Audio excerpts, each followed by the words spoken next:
O momento do Grêmio no Campeonato Brasileiro é excepcional.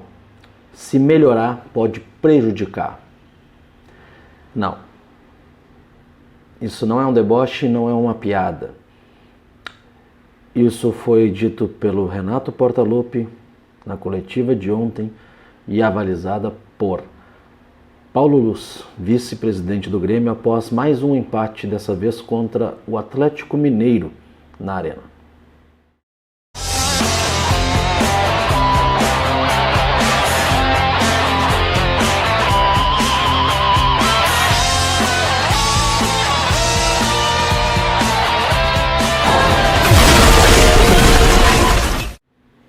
Fala pessoal, eu sou o Rodrigo Pinheiro, você está no canal do Pi. Me siga também no Instagram, no @Rodrigo Pineiro. Vamos trocar uma ideia, falar sobre Grêmio, me dá o teu feedback, o que tu tá achando dos vídeos e tal, que é bastante importante para mim, e me dá um apoio com aquele teu joinha, beleza? Se inscreve no canal.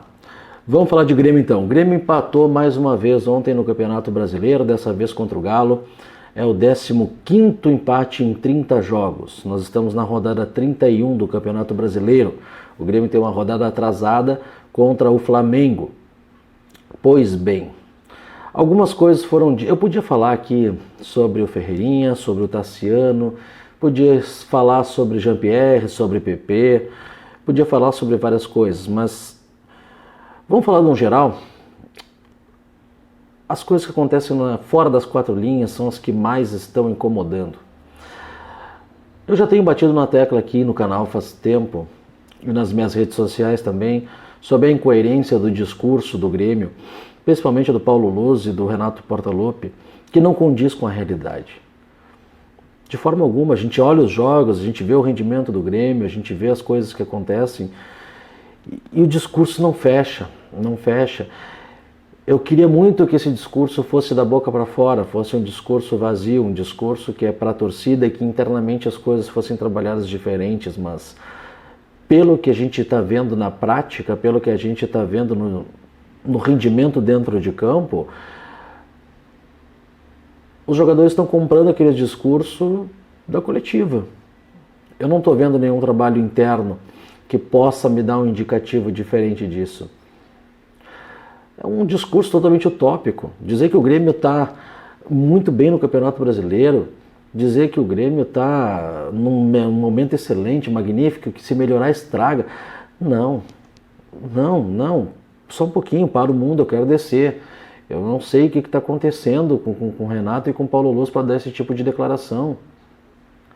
Aí, de certa maneira, o Paulo Luz vai lá e diz que viu o técnico o Sampaoli sair daqui arrasado, lá triste porque não conseguiu a vitória, porque eles tinham certeza que iriam conquistar a vitória. Primeiro, em nenhum momento eu vi o Atlético Mineiro cantar vitória antes do jogo. E se na cabeça do Paulo Luz, ou no entendimento, ou ele ficou sabendo, não sei, o São Paulo estava certo da vitória, das duas uma. Ou ele acredita muito no potencial do time dele, ou ele desacredita no potencial do Grêmio. E essa segunda é preocupante, porque eu também não acredito no potencial do Grêmio. O Grêmio pode chegar lá e fazer uma atuação de final de Copa do Mundo, ou pode fazer uma atuação de jogo de várzea. Eu não sei qual é o Grêmio que vai entrar em campo. Eu não sei qual é a motivação do Grêmio, como é que vai estar a lua ou ascendente naquele dia. Se a grama é sintética, se é natural, se tem chuva, se não tem, se o adversário se está cansado, se tem jogo, se vai pôr. Eu não sei. Eu nunca sei qual é o Grêmio que vai entrar em campo. O Grêmio é uma caixinha de surpresas.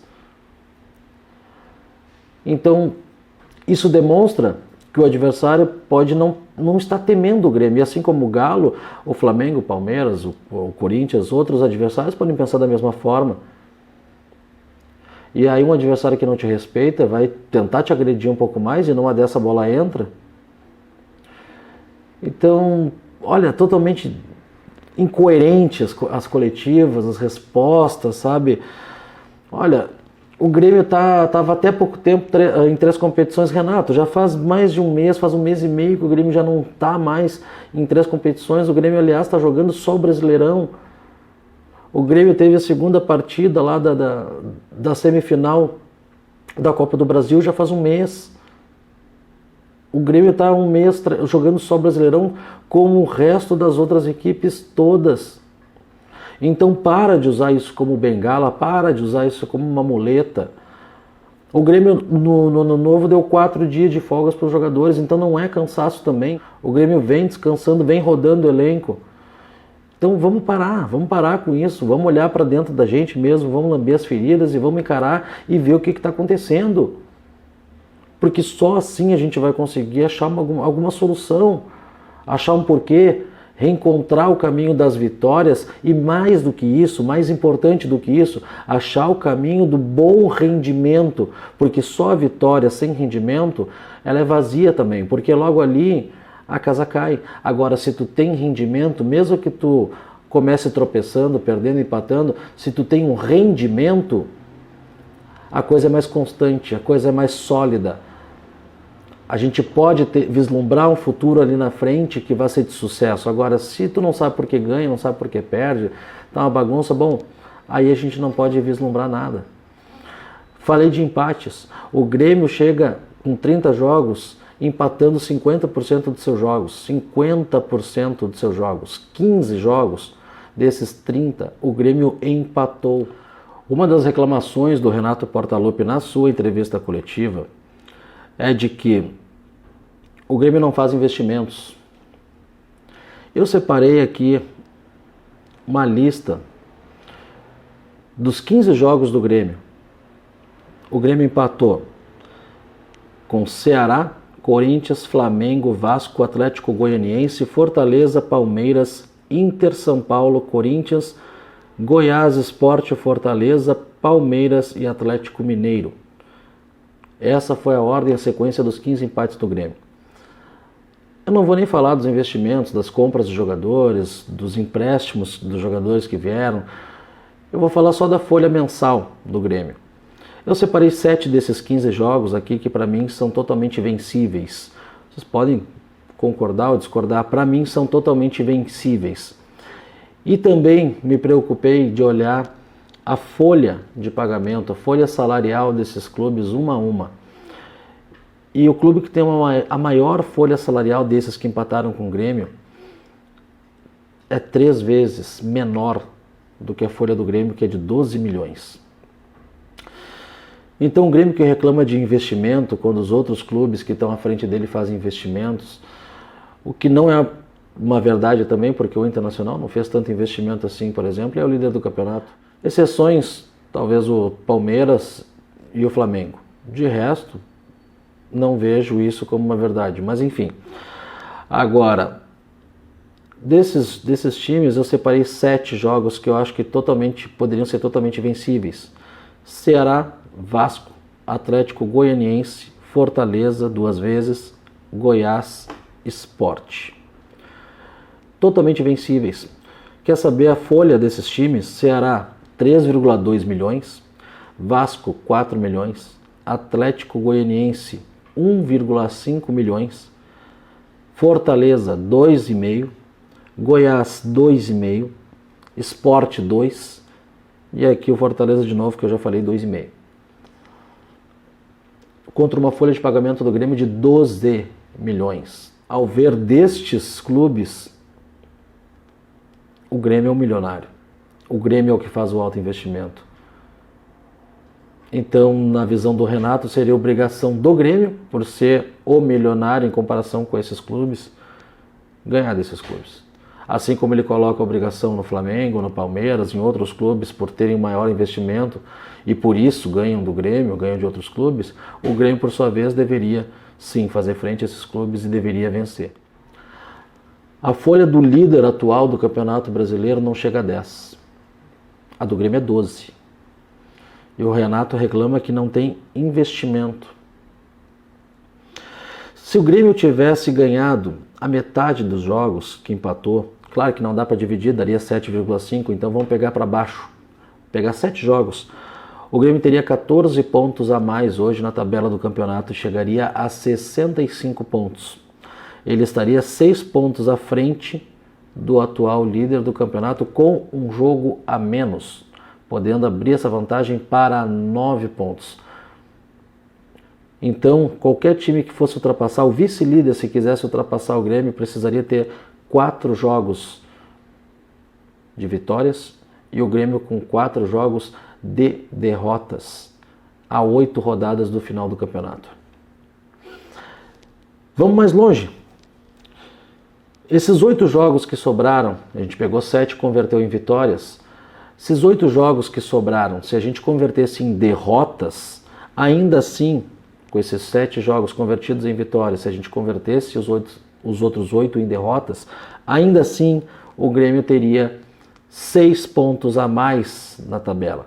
O Grêmio seria hoje o vice-líder com 57 pontos, ficaria a 2 pontos do líder, sendo que o Grêmio tem um jogo a menos, poderia ultrapassar o atual líder e ficar 1 ponto na frente. Vamos mais além? O Grêmio, depois que começou a poupar menos jogadores, botar um time misto quente, como se diz, o Grêmio começou a conseguir alguns resultados interessantes. Mas dificilmente eu fui para minhas redes sociais e falei, empate injusto, empate com gosto de derrota. Não, geralmente o empate ficou de bom tamanho ou o Grêmio saiu no lucro, né? Agora, desses últimos resultados, desses últimos 5 jogos, o Grêmio empatou 3 e venceu 2.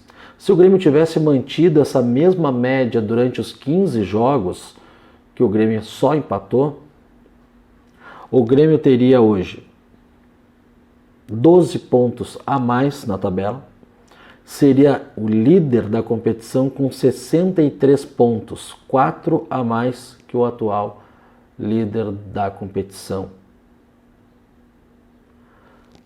Detalhe, com um jogo a menos. Então esses 4 pontos poderiam ser 5, 6, 7. Ou seja, 3 rodadas para desbancar o Grêmio dessa liderança se o Grêmio tivesse encarado com mais seriedade esse campeonato brasileiro, poupado menos ou ter tido mais vontade. Então não, o problema do Grêmio não é o investimento. O problema do Grêmio, é a filosofia do Grêmio, é a forma como o Grêmio está trabalhando o Campeonato Brasileiro e jogando no lixo mais uma vez uma oportunidade de ouro de ser campeão brasileiro, porque o Grêmio mesmo desdenhando, o Grêmio mesmo não tratando com a seriedade que talvez devesse tratar, o Grêmio ainda assim se mantém no bolo e tem nas suas próprias mãos a chance de chegar na última rodada, sim, calando a boca de todos os críticos, brigando sim pela competição, mas nada me dá indício de que isso possa vir a acontecer. O Grêmio não mostra rendimento. O Grêmio, na coletiva de ontem, falou da final da Copa do Brasil, que vai acontecer só depois do final do Campeonato Brasileiro. Talvez. O Grêmio não está focado no Campeonato Brasileiro. O Grêmio tem adversários diretos pela frente. Mas nada me diz que o Grêmio possa realmente começar a engatar uma sequência de vitórias e se torne líder e campeão brasileiro. Pode? Pode. Mas é improvável. Então o Grêmio está bagunçado sim. O Grêmio está preocupado em se manter em uníssono no seu discurso, mas o torcedor não está comprando a ideia. Porque ele não condiz com a realidade. E por isso que todos elogiamos quando o Maicon vai para os microfones e fala, não, realmente nós não jogamos bem. É difícil fazer isso. É difícil falar a realidade. É difícil pelo menos acalmar um pouco o coração do torcedor que está desesperado ao ver a atuação do Grêmio cada vez piorando e os discursos não batendo, os discursos incoerentes, os discursos não dando indicativo nenhum de que isso possa mudar, de que se trabalhe alguma coisa internamente para mudar isso. Preocupante. Preocupante. Então vamos parar de usar desculpa, vamos parar de tentar iludir o torcedor, coloquem os pés no chão, parem de iludir o torcedor e façam alguma coisa para melhorar. Porque não, Renato, se melhorar, o Grêmio voa. Aí sim o Grêmio decola e não prejudica, ao contrário do que tu falou na tua coletiva.